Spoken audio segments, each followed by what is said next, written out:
parokya letter exhibit ng buong Pilipinas. So kami po yung kauna-unahang nagkaroon ng letter exhibit sa buong Pilipinas. At pinamagatan po itong Lilok at Kanata. So nandito po sa unang silid yung ang mga prestoles, mga paso ng ministeryo, at ang pagpapakasakit ng ating Panginoong Jesucristo.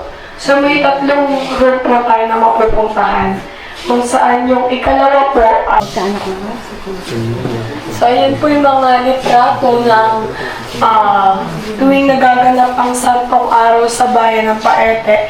Nandiyan din po yung aming mahal na senyor na binubuhat po siya ng 80 to 100 na kalalakihan. So sa ibang bayan po kasi is nagpepenitensya siya or nagsusugat po ng likod. Dito po sa aming bayan, hindi po yun nauso. Kumbaga po yung pagpepenitensya po, yung pagbubukat na.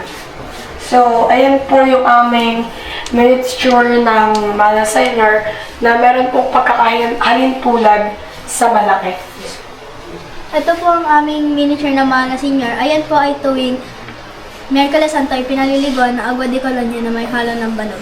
Natanong niyo po kung bakit may halong ng banog. Ayan po ay para ma-preserve yung wood kasi isa na din po yung antigong imahen. Ayan po ay parang katulad lang din ng malaking mahal na senyor. Ayan po ay naiuupo, na itatayo at naigagalaw ang paa at kamay. At naitanong niyo naman po kung ano po ito.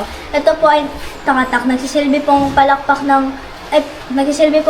or paingay sa procession po kasi bawal po tayo magpatunog ng bell tuwing may procession kasi para po tayong masaya pa po tayo na namatay si Jesus. Ito naman po ay matraka. Nagsisilbi pong halakhak ng Hudyo. At papatunogin po yan 33 times po bago po magsimula kasi at the age of 33 namatay po si Jesus. And may deep meaning po yan sa panahon ni Jesus. Ayan po ay pag narinig may mamamatay po or may isa-sacrifice. Yan lang. Thank you po. Thank you.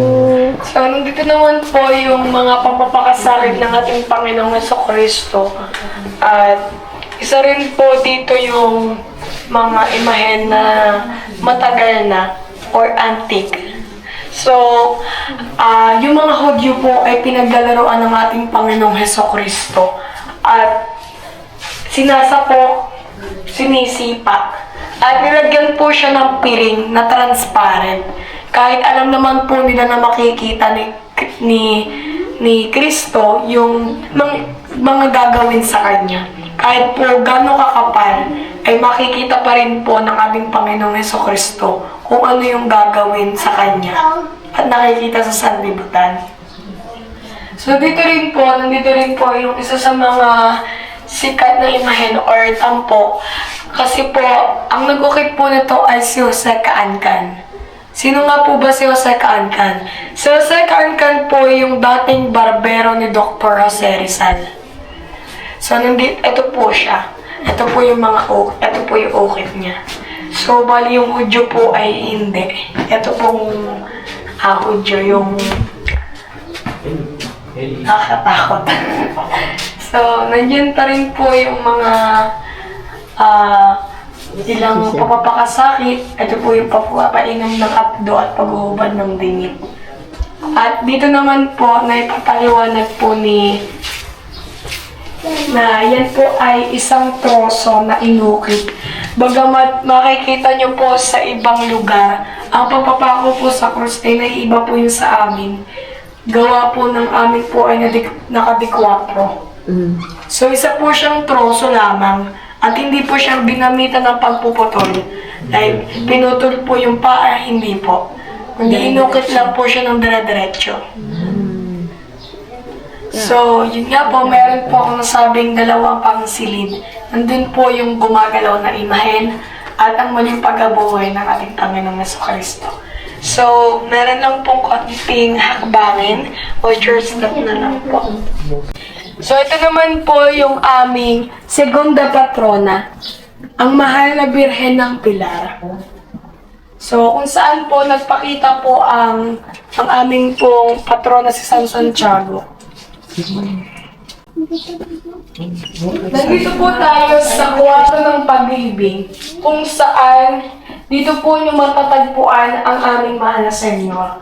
Ang mahal na Senyor po o Santo Entierro, taong 1516. 1516. So, hindi po siya, kasi si Magellan po ay dumating ng 1521. So, pinaniniwalaan po namin siyang 1516. At may nakita po kaming nakalimbag o ukit dito sa may kanyang batok. At dinala yan po sa bayan ng Paete sa pamamagitan ng galleon trades o kalakalang galleon. At sa pamamagitan po syempre ng dagat. At ang aming pong mahal na Senyor ay complete joys as human. Para pong isang tao. At tuwing sasapit naman po ang Merkules Santo, siya po ay naiuupo, naitatayo, at naikitilo sa mga kamay. At pinaniliguan po siya ng agua de colonia ng may halong lambanog. Yung lambanog po to preserve the image. At nagsilbi rin po yung siguro pampatagal dun sa imahen. So, sa mga kalalakihan po, kung ang mga kalalakihan po ay nagbubuhat, ang mga babae naman po ay handa sa kubul. Ang sinasabi ko pong kubul ay gagawa po ng isang, yung 4 pong istante para pong istante, tapos lalagyan po nila ng kumot. Tapos po, tsaka po doon po pauusukan at papahidan po ng agua de colonia na may halong lambanog. So pag natapos na po yung pagpapaligo, bibihisan naman po ito ng mga kababaihan at ilalagay sa kalandra or dun po sa mas magandang lagayan. Tsaka naman po siya ilalagay dun sa kalapit na neto po at nakadungaw po yung ina niya. So, yun po yun. Tapos nandito naman po ang sinasabi kong gumagalaw. Bagamat hindi ko po mapapakita sa inyo gumagalaw kasi umalis lang po yung nagpapagalaw. Meron po kasing pamilya or meron pong bata na nagpapagalaw sa Veronica. So, ang Veronica po ay hindi nyo po mababasa sa Biblia ang Veronica. Bagamat nilarawan po siyang babaeng dinurugo. Simula pa lamang po kasi nung bata siya, ay dinurugo na siya at nang mahawakan niya lang po yung damit ng ating Panginoong Jesucristo, ay gumaling po siya. At si Veronica po ay isang babaeng mahabagin, matulungin. Dahil ayun nga po, nasaktuhan niya po na ang ating Panginoong Jesucristo, nilapitan niya. Anong katakatakang himala at hiwaga ng langit, ang nagkalarawan na ipinahid kong birang, narito po at inyong tingnan. At dahan-dahan niya pong ibubukas ang panyo or birang. Ang Veronica po ay nahahati sa 2 salita or 2 Latin words na Veron means birang or panyo. Ika po means icon or larawan. Kapag itinagalog po natin ay larawan sa panyo. At isa po siya sa mga patron ng mga kamarero dahil siya po ang kauna-unang nagkaroon ng larawan. So, yun po. So, dito naman po yung last part ng aming Lenten exhibit. So, nandito po ang muling pagkabuhay ng ating Panginoong Jesucristo at ang mga munting imahen. So, nandito po ang Alegria at ang Kristo. So, ang Alegria po, sa madaling salita, nagagalak, natutuwa, masaya. So, nakita niya po kasi na ang kanyang minamahal at sinisintang anak ay nabuhay ng muli. Nabuhay. At isa po ito sa mga obra ni Maestro Paloy Cagayan na meron po siyang inukit na San Pedro Calungsod na dinala po sa Vatican or sa Roma na binasbasan po ng Pope Francis. Yes po. So, dito naman po is yung mga munting imahe.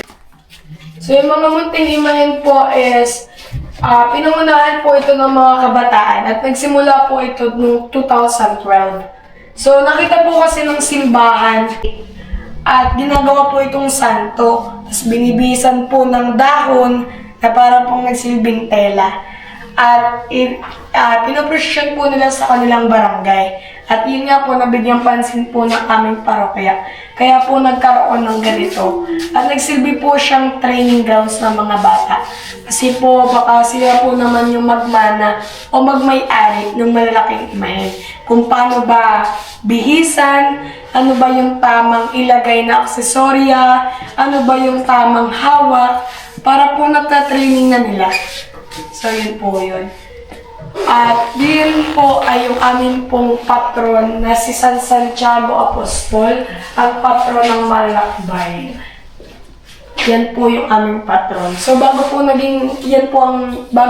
naging patron namin ay si San Lorenzo po muna. Kaya tinawag din po ang aming simbahan ng Pueblo de San Lorenzo. So yun ang diyan po. So, dagdag ko na lang din po to, yung aming pong Santo Niño de Palaboy. At ito po ay originate lang sa bayan ng Paete. Si Eli to Dito lang po sa Paete nag-originate. Tapos, ito po ay ukit ni Wilfredo Baldemor or Fred Baldemor. At ito po ay hindi po siya gawa sa kahoy. hindi. Bronze po. Metal. At masasabi po natin na ang mga taga-Paete ay malilikot ang kamay. Dahil po sa metal, sa bato, sa sabon, sa prutas, sa gulay, sa tsokolate, sa butter, ay naiuukit po nila. At yun nga po, isa rin po sa mga example, metal, na uukit din po. At matatanong nyo po kung bakit po may gripo. So, pagkatapos po ng misa, like chalice po, yung ginamitan po ay dito po hinuhugasan. At hindi naman po natin pwede yung napaghugasan ay dadiretso sa bangbang. So parang hindi naman po medyo okay. So ang ginawa po, idiniretso po sa lupa kung saan po nadaloy yung tubig at nandun po yung tubo. At nakalagay din po sa kanya yung Juan 7 verse 38. Mula sa kanyang puso ay dadaloy ang tubig na nagbibigay buhay. Kasi po tuwing January ay nagsa-celebrate po kami ng basaan. Yes po. Ang tawag po ay dito sa amin ay salibanda. Saliw sa banda. Parang nagkakarakol po. Kung familiar po kayo sa karakol. Yes po. Yan po. Parehas na parehas po. Tapos, ayan po, naka-red po yung Santo Niño. Gagayahin din po ng mga tao. Lahat po kami ay nakapula. Kumbaga po, sinusundan po natin yung batang Jesus. Kumbaga, pag nagpo-procession po, lahat ng sasama ay nakapula. Kaya, ang sigaw ng mga taga-Paete, basain ang nakapula. Yes po. So, dun po nagtatapos yung aming kaunting kasaysayan at ang aming kwento dito po sa bayan ng Paete. Thank you po.